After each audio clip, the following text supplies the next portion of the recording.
From Anshe Sfard, Bethel Emeth Congregation, it's time to take 10 minutes for Torah with Rabbi Joel Finkelstein. Welcome to our discussion of Succoth, longer lasting. If we ask ourselves a question, how many days do we shake the lulav? Seems obvious. We shake the lulav for 7 days. But of course we know that actually in ancient times, the days of the Holy Temple in Jerusalem, the Beit HaMikdash, we only shook the lulav for just 1 day. If you lived in Jerusalem or perhaps in the temple itself, in the Beit HaMikdash, there you rejoiced before God for 7 days. Why the distinction? Well, the verse is very clear.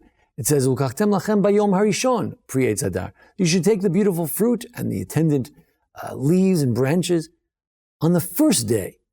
But it also says in the same verse, you should rejoice before God for 7 days.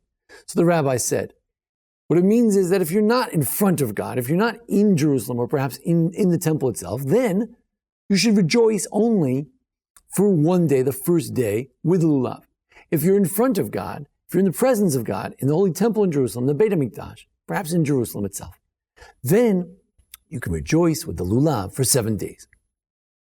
After the temple was destroyed, Rabbi Yochanan ben Zakkai decided that, you know what? Just to remember this notion that there is a 7-day taking of lulav, we should always take it for 7 days, no matter where we live, to remember the way it was in the Holy Temple in Jerusalem. The question is, why was there this distinction between the first day and the other days? Pesach, there's no distinction between how many days of Pesach or how many days of matzah in Jerusalem, outside Jerusalem. Why the distinction here in the shaking of lulav? So Reb Samson Raphael Hirsch says that this really is dependent on our whole view of joy and what we're happy about. What is it that people get happy about? What brings happiness in this world? So he said, let's look at the way a person outside Jerusalem might celebrate the harvest festival. After all, it's Chag HaAsif, it's a harvest festival. What do you celebrate? You celebrate the bringing in of the fruits, the gathering of the grains. Chag HaAsif. What is it about that you would rejoice? Well, very often a person would say, my strength, the strength of my hand, that's what made this possible. All the greatness that I have, it all comes from me. I'm the one who did it. He says, you know what? For that, you rejoice for 1 day. And surely, after a while, it withers. Comes to human joy, we know that some of the greatest pleasures, they just fade. Out in a second, they're gone. That's the nature of this world. It's like a lulav. It's like an etrog. It's like the willow branches. They just wither away with time. And therefore, when it comes to the joy of a farmer out in his farmland, far away from Jerusalem, the joy is not long-lasting. The joy is ethereal. It's here today, it's gone tomorrow. But if you can bring your joy lifnei Hashem, in front of God, then the joy is of a different nature. What does it mean to bring your joy before God? Here, if we look in the Parshiot and Dvarim, where it speaks about rejoicing with your holidays, with your crops, so we find regarding Shavuot, it says you should rejoice. You should rejoice with your family, your wife, your children. You should rejoice with your slave, with the widow, the stranger, the orphan. Part of rejoicing is to rejoice with others. As was recently shown in a study in 2008, those who give are actually happier. Those who share are happier. Those who are able to share with someone else, not only with their spouses, but with someone beyond their family, they're happier. Also, no doubt, when you see the widow and the orphan, you say to yourself, I'm not a widow or an orphan. I'm a widow, but I'm not an orphan. I'm an orphan, but I'm not a widow. I'm not a stranger. I'm not a slave. And by rejoicing with all these people and watching the joy in their eyes that you brought to them and realizing the difference between your situation and theirs, that brings true joy. The second thing is, V'samachta b'chol hatov. It says regarding the first fruits, that you should rejoice with all the good that asher natan lecha Hashem Elokecha u'leveitzecha. We rejoice with what God has given you. Rejoice with the blessings that you have. How do you do that? Well, Zacharta, you have to look in perspective. What we have today may not be perfect. Maybe the market is down. But what we have is a lot better than V'zacharta ki v'ra'ita. You remember the way you used to be in Egypt. You were slaves in Egypt. That was a lot worse. In perspective to our worst times, these times are not so bad. And with that perspective, we recognize that things are not as bad as they once were.